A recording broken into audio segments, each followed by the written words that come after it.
Home security systems. Do you own a restaurant or takeaway? Cater Fair is an expert supplier of new and used commercial catering equipment. Visit caterfair.co.uk for quality equipment on sale at the lowest prices, or call us on 01733 310 115 or visit us at 11 Royce Road, Fengate, Peterborough. Bowel cancer screening saves lives. The NHS sends everyone aged 60 to 74 a free home testing kit every 2 years. Using this test is easy and hygienic. Ask your parents and grandparents whether they have completed their screening kit. Find out more by visiting Cambridgeshire and Peterborough ccg.nhs.uk and searching bowel cancer.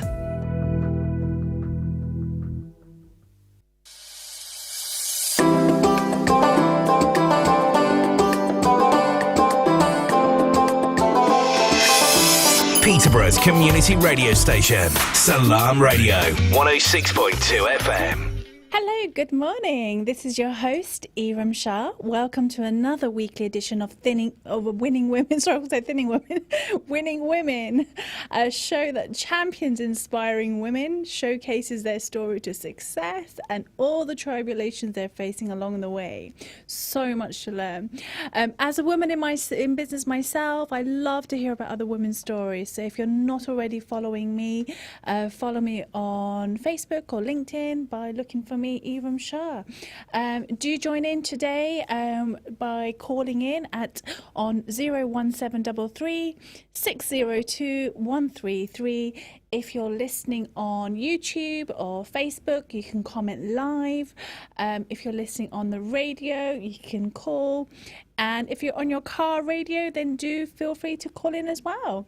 So let's get on with our first guest. All the way from Switzerland, we have with us a lady who is the queen of luxury homes, interiors, architect. Let's welcome Ronnie James. Hello, Ronnie. Hi, Ronnie. How are you? Very good, Ronnie. How are you? I'm fantastic. I'm very excited to be talking to you this morning. Me too, Ronnie. I'm a massive fan of your work, Ronnie. So I'm just as excited as everyone to learn more about your story. So tell us in your own words, Ronnie, what exactly do you do for the people that don't know you? Well, okay, so I'm an interior architect and designer. So what that basically means is, I work with property developers and private clients doing designing their residential apartments and houses, luxury hotels and restaurants, etc. I basically oh, sorry, go on. No, please go on. So I basically concentrate on the interior architecture as well as the design side. So it's quite technical. So I do all the lighting plans and plumbing and all of that kind of stuff whilst making it look really pretty. Oh wow! I didn't realise you were involved in the plumbing as well. do you? Yeah. I do all of that just to make sure that the bathrooms are all as they should be, and there's underfloor heating and all the building regs, and it's quite technical. Fabulous. So if you love homes, everyone, love homes, architects, designs, luxury things, do comment in on our live stream videos. How long have you been doing this, Ronnie, now? Oh gosh, I've been doing it for about 20 years now. But I've been working for myself for the past 6 years. So yeah, it's definitely been a journey, but it's been a great one for sure. And how did you get started, Ronnie? Well, I was just. It's quite funny because when I was in school, I hated art. I thought it was really boring. Oh, right. And then, when I left school, I was about to leave school. I was like, actually, I think I want to try this art thing because all those years I wanted to be a journalist. And then my art teacher said, "Well, how are you going to get into art school if you don't do art?" And I was like, "Well, I'm just going to build my own portfolio." And he was like, "Well, that's not going to happen." She actually said that. And Okay. I actually, yeah. And I actually got into one of the best art colleges. So just from me building up my own portfolio. So that was from 16, and then I went to college, and then went to uni, and then after uni, I got my first job as a design skivvy. Basically, I was just drawing. I spent the first 2 years of my career just drawing. But I hated it back then, because I was like, I just want to do colouring in. I want to do some colouring in. I want to manage my own projects. But actually, I'm really grateful that I was doing all of those drawings, because now I understand architects' plans and I can do architectural drawings. So yeah. And then, like you said, you can't. It's a whole product, isn't it? I'm presuming you have to do lots of different. You have to do the architectural design. You have to do the actual design. So there's lots of elements to it. It's not just the finished product as we see it. We see just the completed piece, don't we?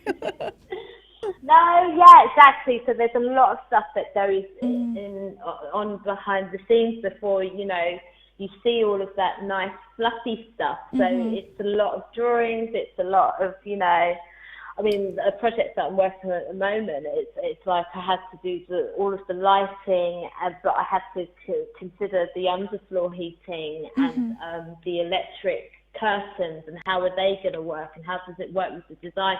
It all has to be practical, and then on top of that, I have to do, the kitchen design. So, how does that work? And then the bathroom design. So as much as it's like, the picking of the colours and the finishes come way after that. So there's a lot of techie stuff. And you mentioned, Ronnie, quite early on you knew that you wanted to get on and do other things. So did you know very early on that you were looking to set up your own business? Was this something that you were in your early 20s? Is this the thought process? Absolutely. I mean, when I left school, I even said to my mum, I said, I'm going to have my own design agency, and I'm going to be able to work freely from wherever I am in the world. And she said, well, yeah, go and do it then. So you had a lot of encouragement.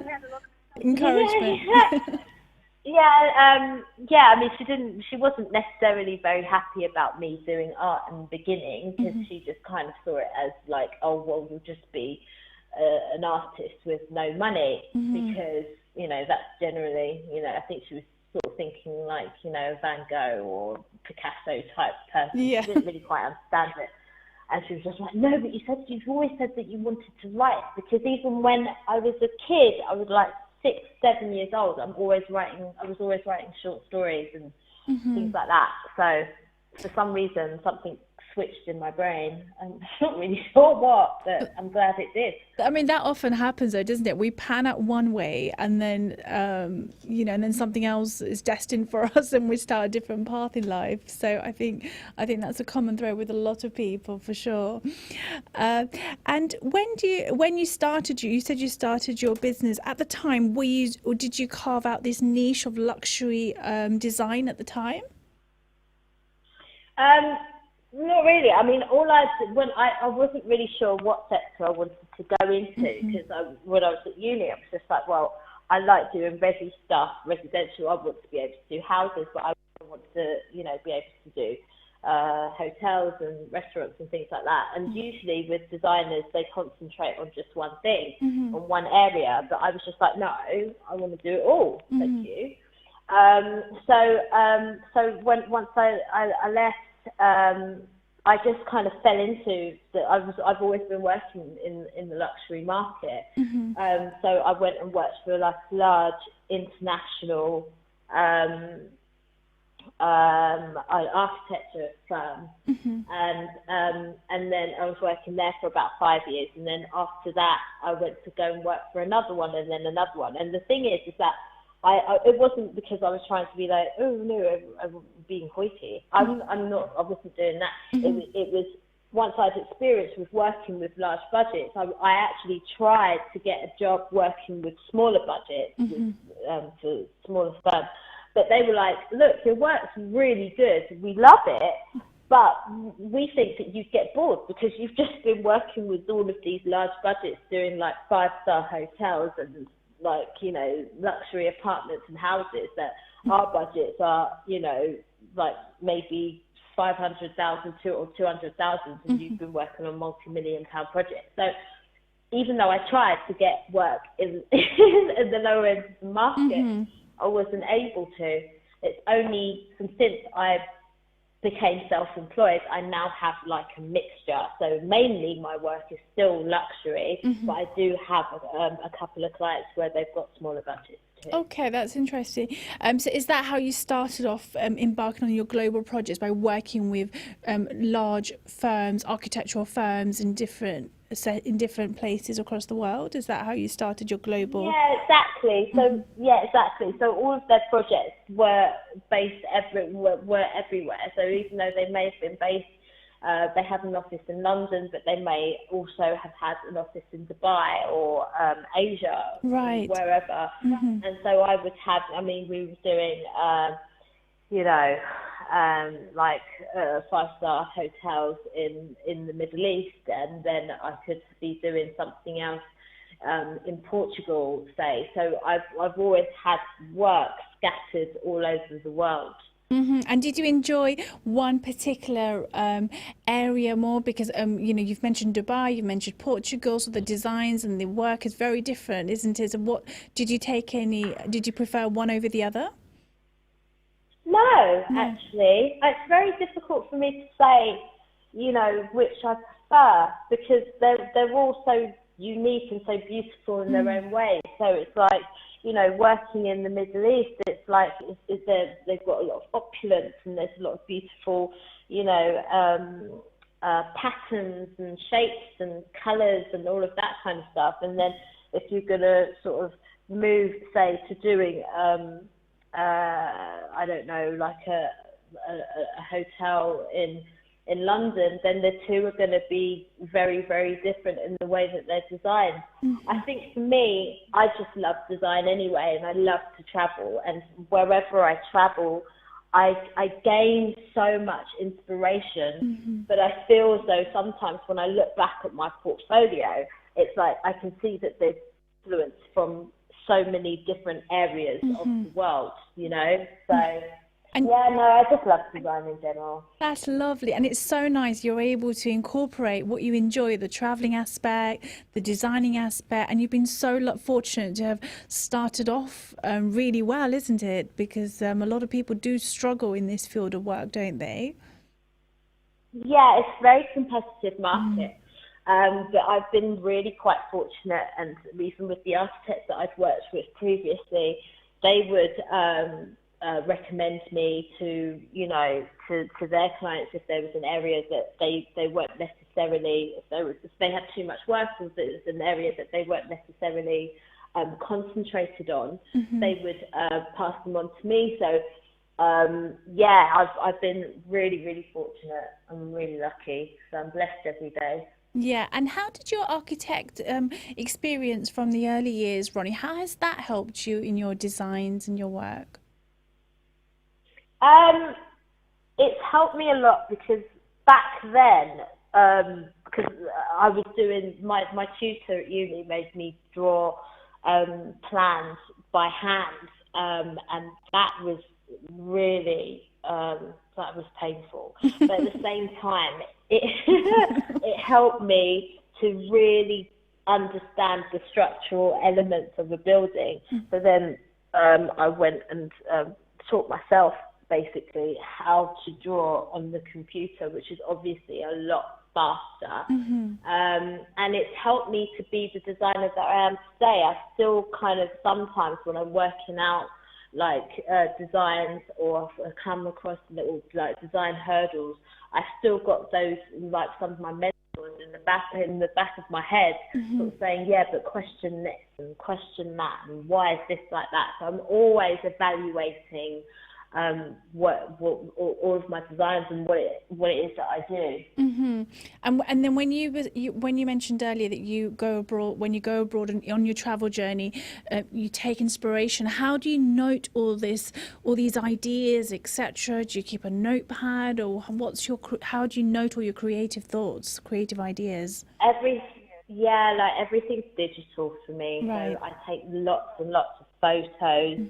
Sometimes I see things, because I can be inspired by anything. I can be inspired by what someone's wearing, a pattern. I could be inspired by just walking through a park or being by the water or something like that. So I take lots of pictures and I keep them in my cloud, and I go back to them every so often to sort of, gain inspiration.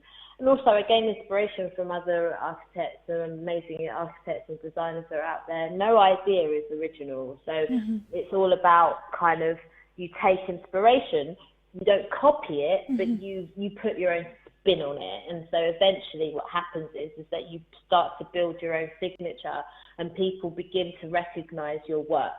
Yeah, and you mentioned leaving a creative mark actually on all your work. How can we recognize an RGA, as you call it, piece of work? What was your signature style?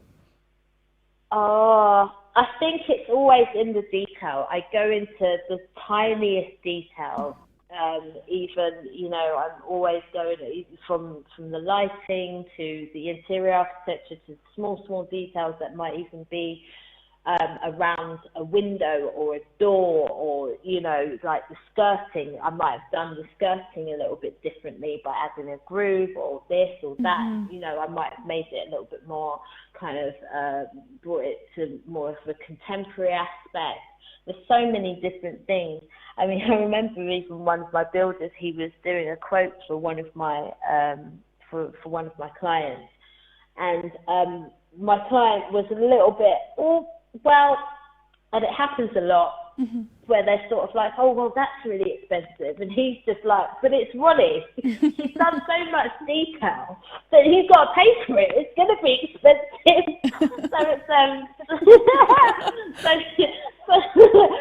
So yeah, I think they do get a little bit scared, but at the same time, they know what they're getting. You're getting what you pay for. If you go to a Louis Vuitton shop, or you go get your expensive Mulberry bag or whatever, you're not going to get it for like £200, are you? At the end of the day, you're spending, it's your investment, and that if that bag breaks, you can go back to them and they will fix it, and they're not charging you to do so. So with me, I'm not the cheapest out there, but you do get what you pay for.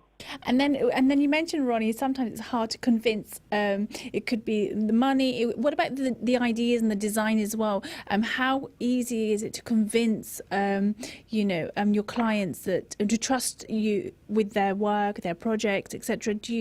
How do you go about that process when a client's a little bit hesitant about maybe something you've suggested? How do you go about creating that trust? Do you know what it is? I'm the worst salesperson in the world. Like, even when I was at uni. When I was at uni, as they'd be like, oh yeah, sales. Like, we used to work at Diesel, and they were like, convince the customer to buy these jeans. It's like, no, if they want them, they'll just take them. And that's the same sort of thing. I don't do the hard sell. I really don't. And maybe I should, but I can't be bothered. I'm tired. I've got a lot going on. It's just literally, if you want it, you can see the quality of it. And I'm lucky because I don't have to do too much marketing. A lot of my work comes through word of mouth. So I would have become recommended from some people. I mean, somebody this morning, somebody recommended her from Property Networking Group. I mean, I'm not part of any kind of property networking mentor. I'm part of some Facebook groups, but I don't attend these. So it's quite interesting. You're not. I would. People, yeah. I'm really not. I'm so bad with marketing. I can't tell you. I see you everywhere, though, Ronnie. So. I'm in the property group. Like I've got like 1 or 2 property groups. One that I post in, the other one I don't. I don't know why. And then I've just started. I started my Instagram last year, summer. It's a year old only. My website went up in January. Right. So it's very. I've been terrible. My LinkedIn is looking sorry for itself because I'm like, I couldn't even find you on LinkedIn actually. Really? I'm upset. This is how bad I am. I'm so bad. Like I'm terrible. I just like, for me, I just like to concentrate on doing what I call my colouring in. I love what I do. I just want to concentrate on that. I'll get somebody else who's good at marketing to do all that social media stuff. I love Instagram. I think Instagram's great because I can nosy on other people's pages and people I'm inspired by. But like, otherwise I'm just really bad. And I'm just sort of like, when people come to me, I don't have to go to people. People are coming to me. So if you picked up the phone or sent me an email to come to me, you've done it for a reason, you know, and some people, they've been watching me for a while, so it's all, you know, so, or they've seen my work in real time. So, and a lot of the time they say they're scared to even ask me what my fees are. I didn't see the beads and sweat. Oh my God, I'm scared to ask you, Ronnie, but it's like, you know, look, if you come to me and just be honest and just... Hello, Ronnie. We just seem to have lost Ronnie on the line, so we're going to try and get her back on. In the meantime, if you're listening on Facebook or YouTube, do comment, and we can comment live, or you can call us on 01733 602 133. Tell us if you're listening for the first time. Do message in, tell us, say hi, let me know where you're listening from. Be great to know where you're listening from. So yeah, we've had a real good chuckle, right? So really enjoying this. I hope you're enjoying this as well. We're with Ronnie James, who is a queen of luxury design and interiors, and as she said, she's not very active herself on social media, but if you would like to follow Ronnie, she could be found on Facebook, RONNI James, and that's where she so Ronnie James, you could find her on Facebook, and that's where you will see her most beautiful luxury designs. Ronnie also mentioned she's on Instagram, she's on LinkedIn. Hello, Ronnie, are you back with us? No, she's not with us yet. We're just going to try and get Ronnie back on. We may even play a song again, which will be great fun. We had a technical issue last week as well. So let's put a song on, I think. Oh no, I think we've got Ronnie back on. Hello, is Ronnie back on? Hello. Hi, Ronnie, are you with us? It happens. I promise I didn't hang up on you. We were laughing. I've just given. I know. You've said that you don't market yourself much, so I've just provided your name and details so people can find you on Facebook, link, and Instagram. I've just done that, and I've told them about your amazing work so they can find all those lovely designs. And I wonder if you like Instagram more because it's quite a visual platform as well, isn't it? Maybe that's why you like it. Yeah, probably. I do. I love all of that. You know, it's just posting a picture, isn't it? Yes. So look at this. What do you think? Rather than with LinkedIn, it's like you have to provide. Give some. Like join groups and be strategic about the times of day that you post and this. And I'm tired. I do a lot. I'm tired. I don't want to do so much thinking. Yeah, and there is also a lot of pressure on some platforms, like LinkedIn, for example, to be a little bit more serious. But I love how you project yourself with so much authenticity, and I think that's what so many of your followers and people love. Your confidence, you're strong-headed, your independence. Where does all this stem from? I think probably my mother. I think that's why we clash heads sometimes, because she brought up a very strong-minded daughter, but she's also very strong-minded, and my dad was as well. So It makes for great arguments, I think. You know, I'm just very, look, the thing is with me, a lot of architects, and I was speaking to another architect about this the other day, and he said when he graduated, he made a promise to himself that he wasn't going to be one of these stuck-up interior architects. And I said, I am exactly the same. I don't know how to be anything other than myself. I don't think that there's a lot of people within the design industry that say, oh, yeah, I'm a designer. And it's like, really? I don't know how to do that. So I am a little bit, look, I think even my website is written in a very informal way. Yes. I mean, you know, I can't. I just thought to myself, I'm not going to write it in a hoity, and I know that, you know, you're supposed to write differently to how you speak, but that's not how I speak. Yes. You know, the only thing that's missing at the end of my sentences in on my website is the word bruv. Like, no, mate, we're not doing that. Sorry, Fist and fist touch. So it's quite funny because I always joke and say, okay, so you see, like, my work, which I, like, you know, biased, I know, but I think it's pretty good. But then at the same time, I open my mouth when I speak, and it's like, what? Did you do that? Are you sure? No, it's fabulous, and people love it. You know that as well, Ronnie. There's so much love for you, so much support for you, because people love your authentic self, and you're right in what you're saying, actually, because the luxury sector, the way I think you've made it appealing to the masses as well. And like you say, because you've opened it up, not just the luxury, and you've said also there's everyday people, residential homes as well. We're just going on a break very soon. Do join us when we come back. We're going to talk to Ronnie some more about her designs, what inspires her, her academy, and so much more. So just join us. We're having a good old laugh here and really enjoying ourselves. So if you're listening, stay high, enjoy the break for now. See you there on the other side, Ronnie. Bye-bye. Stay tuned to Salam Radio after this short ad break. हाँ बिलाल, मैं हमारी grocery और हलाल meet के लिए मुख्तलिफ stores पर जाते जाते थक चुकी हूँ। पार्किंग हमेशा से एक मसला रहा है और मुझे आखिरी बार एक पार्किंग टिकट भी मिला है। कितनी दफा बता चुका हूँ, 232 लिंकन रोड, पीटरबरो पर पार्क फूड्स को ट्राई करो। ये कैम्ब्रिजशायर की सबसे बड़ी एथनिक सुपरमार्केट है और उनके पास 1 घंटे के लिए फ्री कस्टमर कार पार्क है। Wow, really? लेकिन क्या मैं वहाँ से सब कुछ खरीद सकती हूँ? Yes, fresh quality fruit, vegetables, dairy product, halal meat and poultry delivered every day. Really is a one-stop shop. Plus, Park Foods carry a huge range of brands from around the world and thousands of products in their daily use household range. मैं अभी जाना चाहती हूँ। वो कब तक खुलते हैं? Monday to Saturday, 8:30 to 8 p.m.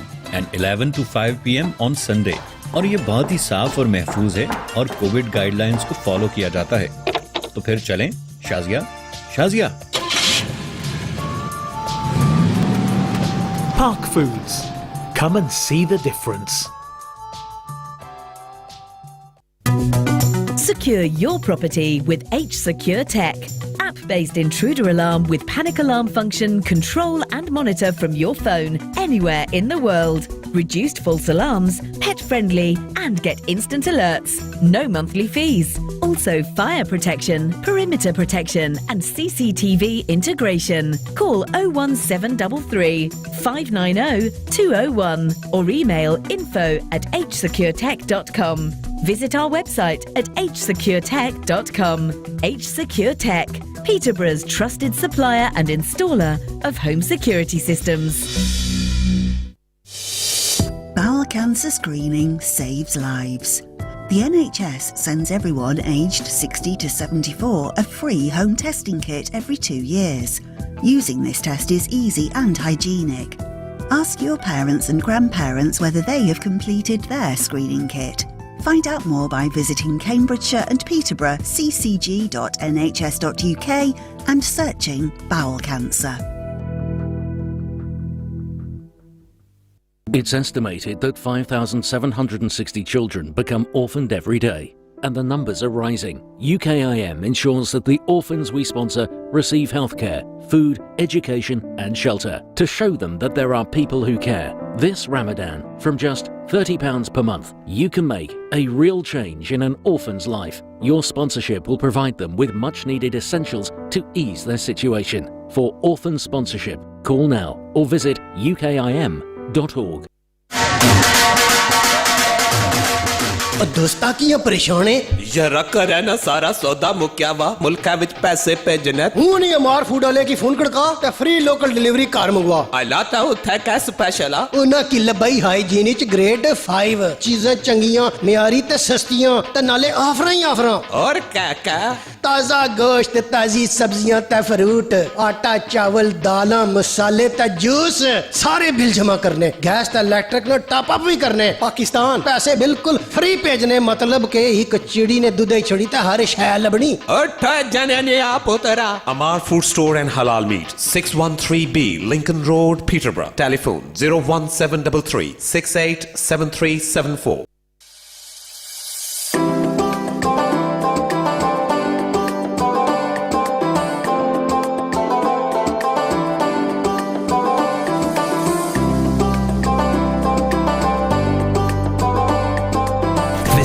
Website salamradio.co.uk. Hello, welcome back to another edition of Winning Women. We've just finished a break. We're talking to Ronnie. Hello, Ronnie. Hello. Hi, Ronnie. Did you enjoy our breaks? Thank you. I did. Good. We're a local community radio station here in Peterborough. We broadcast across everywhere actually. If you're on Facebook and YouTube, and we've and then if you're local, you can listen on the car radio. If you're on Facebook or YouTube, you can comment live. So we're having lots of fun, Ronnie. We're talking all things luxury interiors, homes. So this is right up your street. If you're a developer, if you're into homes, and if you just love all things aesthetics and nice things. Ronnie, what would you say to how do your developers and your home people, how do you think it benefits them having interiors like this, the sort of interiors that you do? As a property developer, you mean? Yes, that's what you're specialised in, isn't it? You say you work with developers in particularly. Yeah, so I mean, it definitely helps to add value, because a lot of developers, what they like to do is like they've just crucified the colour grey. I mean, really, I feel like the colour grey needs a rehab. It's like, I mean, it's like everything's grey. Grey carpet, grey flooring. It's just, look, It works great with yellow though, Ronnie. It works great with yellow. Yeah, it's like all their magnolia. It's like, no, what the 1995 is going on? It's really kind of, I think it's good to get somebody professional in to sort of, even if you haven't got the budget to necessarily employ designers full time, but just to get them in for a consultation, because they can help you to build almost like a template that's easy enough for you to carry out and is way more exciting than just throwing grey everywhere. I mean, grey is one of my favourite colours, but it's been butchered, hasn't it? Yeah, like I said, with the yellow and yeah, it's just been destroyed. It's like, what happened to what did grey do to you? So it's I think it really, that they help you to add value. They help you to do and see things in a different perspective, because that's what we're trained to do. So I think definitely at least invest in one, even if it's just for your first property, even as a consultation, and then that's when you can roll out that same template into a 2-bed or to a 5-bed house or whatever it is, That's a really good idea, isn't it? It's a good way to, as an entry level, I'm presuming, that's quite a good way to get into the work, incorporate your work into a small scale work. What would you say to that? Yeah, exactly. Because, I do have some clients who just hire me for a consultation, because when I told them my fees, they fell off the chair. So I was just so I was like, okay, so they just hired me for a consultation, and when I gave them the consultation pack, that kept them on the chair. Had all the links. Yeah, pick them up off the floor a little bit, wipe the beads of sweat, and they were just like, oh, no, yeah, this looks really good. And I hadn't even done much, and this was for a slip. So it's a property developer who's doing a slip, and, you know, so the margin, he had about like a 50k, you know, profit margin that he was going to split either 2 or 3 ways. So it was basically, he just wanted me to just look at it and just be, because there was no furniture in it. And I think a lot of developers seem to think, well, you know, we're not dressing it, so we don't need an interior designer, because I think they just kind of think that we just, you know, we like plump cushions. But we actually do a lot more than that. So, you know, especially for me on the interior architecture side, I'm looking at the structural elements of the interior. So I just kind of said to him, look, do this, add this detail here, paint this wall, get rid of the magnolia, yeah? And, you know, get a really nice, I suggested, you know, do some really good, affordable paint. And I picked one of the paint colours from there. We had, you know, it's just doing things like that, and he was really quite shocked, and he was really quite surprised, and he loved it. So yeah, it can work. Yeah. So you need to be brought in quite early then, don't you? So because otherwise people do, and you mentioned this, it annoys you when people misunderstand your work as being interior, like an interior stylist, which is like plumping up the cushions and things like you said, but you go beyond that. Yeah. So you need to come in quite early into projects. Is that right? Yeah, and no offense to the interior stylists out there, you are very good people. Yes. I'm coming from a completely different angle, and I did the styling side is at the very end. Yes, it's always good once you've had your planning approved, and you've got your original architectural drawings. Then you kind of bring me in and just say, look, this is what I want to do. But you have to be really specific with me in regards to what you want to do, because I'm very good at destroying what the architect has done and just doing what I think. I swear I'm going to offend so many architects and stylists this morning. I'm going to get hate mail. But yeah, so it's really kind of about that, bringing in your designer or at the right stage. Yeah. So, yeah. But Ronnie, whilst we're all thinking yellow, greys, magnolia, how do you keep up with the latest creative trends and ensure that, you know, you're up with the fresh sort of whatever's in trend at the moment? How do you keep up with all of this? I mean, to be honest with you, I keep up with trends, but it's a very loose thing that I do, because I don't just, you know, I don't like to necessarily like keep it as gospel that this is what we must do.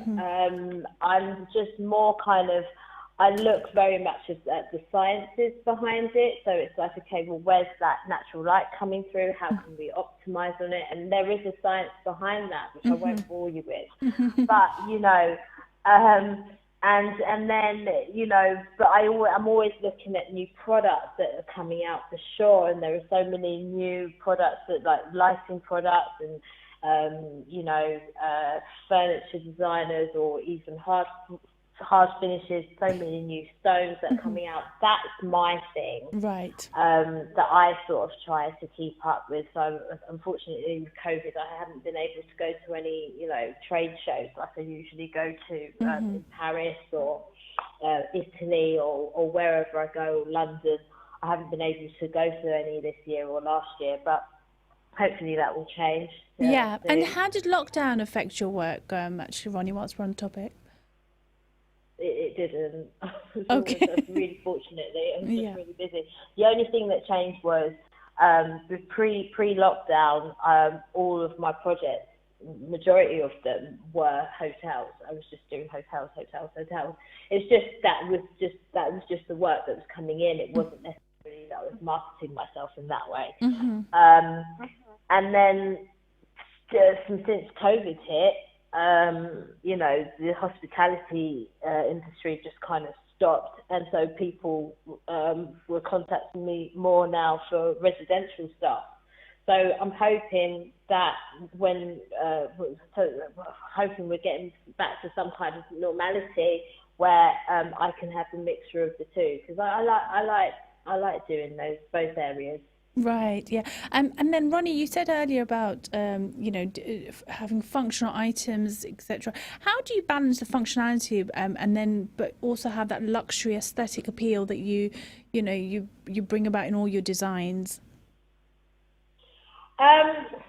Well, yeah, that's the thing, and there are some architects out there and designers, I won't mention names, but you know, they some people they design and they think, you know, there can be some really great finishes. For example, wooden floor in the kitchen. That's not always a good idea, right? Because when you drop anything, even water, it will just stain the wood if it's not treated. So you have to make sure that it's treated. It has to be practical. You know, when I'm doing my lighting design, as much as I can put up like really lovely pendant lights or, you know, magnetic strips, LED strips, you know, it's got to have functionality. So what is that room used for? So if we go back to the kitchen, for example, you would have task lighting, which is basically the lights that, you know, so that you don't burn yourself or chop your finger off. You know, you don't want to be sat in darkness. But you also want is to create that mood. So you've got those. So you have maybe some pendant lights, and you may have some LED strips underneath the cupboards or whatever it is that will help you with the tasks at hand in the kitchen. And then you'll have like on another switch will be softer lighting to create that sort of mood. So you've got to really think about what is the functionality of each room. So I always talk to my clients, and if it's a private client especially, well, in fact, for both, it's like, you know, well, what is this room going to be used for? You know, do you read a lot? Do you do a lot of writing? Or is it just a place where you just want to come and chill out after work? So, you know, like with one of the bedrooms in the house that I did, that I'm currently doing, we've got so much in regards to lighting alone. It's insane. But it's because I'm creating that nice mood for when they can relax in there. But he also wants it so that, you know, when he gets up, he can like maybe write some notes for the day, whatever before he goes to work and things like that. So there's a lot of layering, and there's, you know, it makes sense. Yeah, no, I think so. And you've also said, and I think that's what probably makes your project so successful, isn't it? You've really understood the client's lifestyle and, you know, what they're looking to achieve on the other side. So I think that's, would you agree? Is that what makes your project so successful? Absolutely. You've got to listen to your client. You've got to, if it's a private client, you know, you've really got to look at what it is that they're using their home for. If it's a commercial or like a property development, residential development, then you've got to look at, you know, what's going on in the market, who are you aiming at, and what do these people do within these homes. So there's a lot of research that goes at the back, you know. I'm always scribbling down notes on my iPad and things like that, so just to make sure that it's right and people appreciate it when you go that extra mile. And I think that's what makes a project successful. Yeah. And Ronnie, you've been very particular about the kind of people you want in your team as well. Talk us through your company's values and ethos a little bit. Yeah, just people that don't annoy me. It's fine. No, I'm joking. It's basically, you know, it's just people who have like a strong eye. I'll be honest with you, I'm not the easiest person to to work with. Like, no, people what I mean is that I'm lovely and friendly, even if I say so myself. But like, I think because when it takes time to get to know my rhythm, Right. and so even with my builder, they understand that, you know what, she is going to look at absolutely every single bit of detail. She doesn't like corners to be cut. And, you know, it's like we're a little family. We get on really well, and we understand that we just treat each other with respect. And we have a laugh with it, because otherwise, working with me, if you don't laugh, you will be in a mental health So you get a good balance. You need balance. And so, you know, I like kind of meeting up with people that I work with, you know, wherever I am. So like, we'll go out for dinner, we'll have a drink or whatever it is, so that we can connect, not just on a professional level, but on a somewhat personal level as well. You know, I'm not saying that I want to be Oprah Winfrey and listen to all your problems. I'm just saying that we connect. You know, there's a vibe that's with us, and I'm excited because I'm taking on a couple of new people. So I always say to people, you know, whoever my contractors are, it's just, look, have a personality, laugh with me or at me. I don't mind, but as long as you're laughing, it's good. And that's really important, actually, because sometimes businesses put on, you know, as people, we put on a bit of a front sometimes, because we're not being authentic sometimes. Sometimes we feel as if we need to appear a particular way, etc. But it's really nice to see that, you know, how real you've kept yourself, and then and at the same time. And this is what appeals to people. So what would you say to businesses? What would you say to people in order to create that rapport with their clients? What would you say that they should be doing, that you've seen? That just be your authentic self. I mean, I'm a woman that walks around with no hair and has got a ton of tattoos. And I just don't care. And usually in my sort of industry, it's very rare that you're probably going to see someone who looks like me and just will have my tattoos on display and, you know, things like that. But, you know, before they see me, they see my work.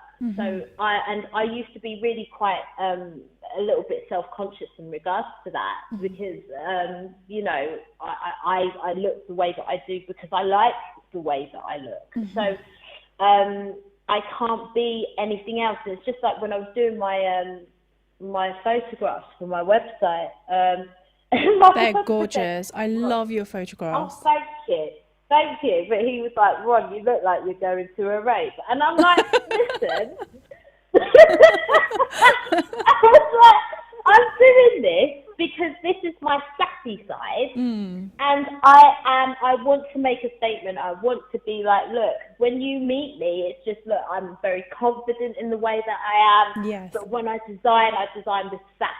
I don't go to dressed like that, because who can be bothered to wear heels all throughout the day? All hell women who can do that, you know, that's amazing.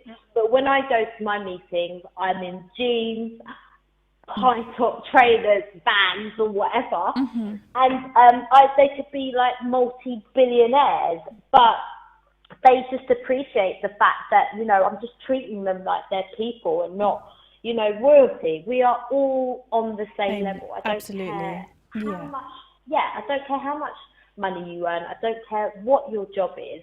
You know, we're all people. Just treat people with respect, you know, and that's it. Yeah, and that leads me actually on to my next question. What would you say to business owners who are looking to tap into the super wealthy market? What would you say to them? Because people often think they need to behave a certain way, dress a certain way, but you've clearly shown that you could stand out from the crowd and your work can talk for you and you can still stay true to yourself. So whether it's, you know, whatever your physical, you know, however you want to look, you can do that. So what would you say to people, businesses in particularly? I think it's understanding your whys. you know, why do you want to work in the luxury sector? What is it that your business has to offer that sector? What is the gap in the market? I think it's understanding that first beforehand. And then what you find is once you understand that, it will become clear in regards to how to find these luxury market people. I mean, it's a very small industry. We tend to kind of all sort of know each other. And it's kind of like a niche market. I mean, some of these people, I hope none of my clients are listening, but some of them don't even know how to use a mobile phone. And so, you know what I mean? As in, like, they're just so kind of, they don't spend lots and lots of time on social media. They really don't. Their assistant does, or somebody else, and it's just, but I think, you know, understand your product, understand your brand, understand why you want to, and understand the gap in the market, and then it all becomes clearer in regards to how you can connect with these people. Yes. Because they're definitely not on Facebook. Yeah, I agree actually, because I often do a lot of work with people that you know, who have got surplus money, and yeah, they're often, I found, I think it took me about a year, but I realised they're not on social media. So, they're not. I asked one of my clients, check out my Instagram. It's like, I don't have time for that, Ronnie, and I don't have an Instagram. Yeah. It's like, okay, well, that shut me down.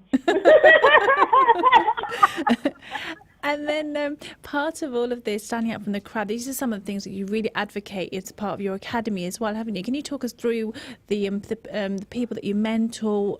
You know, this is something that you really advocate, how to stand up from the crowd, from the competition. Can you talk us through your academy and some of these ideas? Yeah, so I set up the Ronnie James Associates Design Academy this year. But the workshops are already finished for the year because I only do them once a year. Yeah. So basically what it was born from, you know, people asking me lots of questions. How do you do this? How do you do that? And I'm so busy, I don't have time to trawl through all of my messages and answer everything. I mean, I do like helping people, of course, but, you know, I am genuinely really, really busy. So I just set up a design academy where I could just speak to everybody on one platform. And that's it, it's done. I do have a mentee program, which I've only now got one space left. I only take on 3 mentees a year. And they're very, the reason why I do that, because it's not about quantity for me, it's about you getting the quality time from me, and you get that one-to-one. And so with my mentees, they come to me specifically because they're working on something, and they're currently working on their developments and their projects. So I basically hold their hand and do the work for them, but I challenge their thinking. I get them to understand their whys. It's really intense. But, you know, the whole point is that the program is bespoke to them. And so what it is, or whatever it is that they want to learn, you don't necessarily have to have a project of your own, but it's like, okay, well, what is it that you want to learn? So that you, what I'm doing is over the coming weeks or months, is that I'm changing how you see design. So I'm getting you to create your own sort of vision, create how your own kind of, I guess, design platform and how you want to do things, and how you would create a template for whatever it is that you're doing. So it's good, but that takes time. It is an investment, and once you've done it, it's like you're able to almost fly from the nest and do it all yourself. So that's basically what they are. That sounds fabulous. And you said you've got one place, is that right? Just one place left. Well, get in, everyone. We can find you, Ronnie. Yay! If you can find me somewhere on social media, no, I'm joking. Yeah. So you could find Ronnie, Ronnie, right, Ronnie, on Facebook. Yeah. Facebook, is that the best place? Instagram as well? Yeah, so you can find me on Ronnie James Associates on Facebook.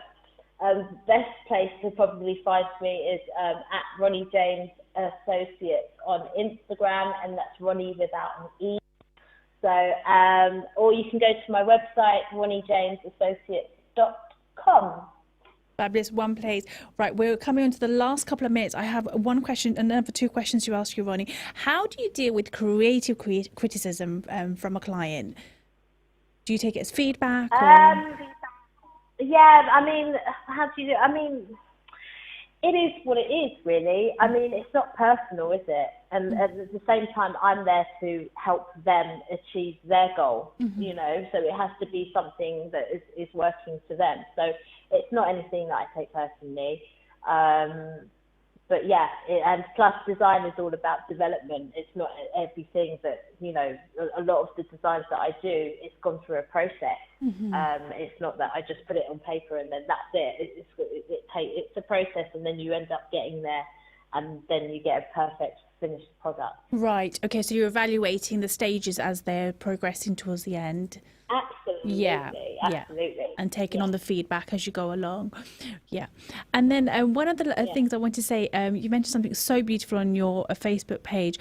Find your beautiful and let it shine with positive rage. That's so beautiful, Ronnie. And I think a lot of people find this a little bit difficult, don't they? To find, you know, often comparing themselves or not being able to see their unique self. And so how can people really find that beautiful in the last minute or so? Yeah, I mean, look, it's all about just, I'm always working on myself. I'm always going to be working on myself to the day that I die. Absolutely, and, me too. You know, we just have to really sort of keep appreciating what we've done, how far we've come, and just being appreciative of what we have and the beautiful people that are around us, getting rid of toxic people as well. And the more you do that, the more you feel confident within yourself to really grow. And don't compare yourself to anyone. Yeah. You are your unique, beautiful self. Love it. That's it. I love it. Ronnie, thank you so much for being with us. I wish it was longer. Great parting words. Thank you for joining us. Cam also said, great show, Iram. Listening for the first time from East London. Have only recently just heard of Ronnie and he loves everything. Take care, Ronnie. Oh, thank you. Bye-bye. Thank you so much for Stay having tuned me. to Salam Radio.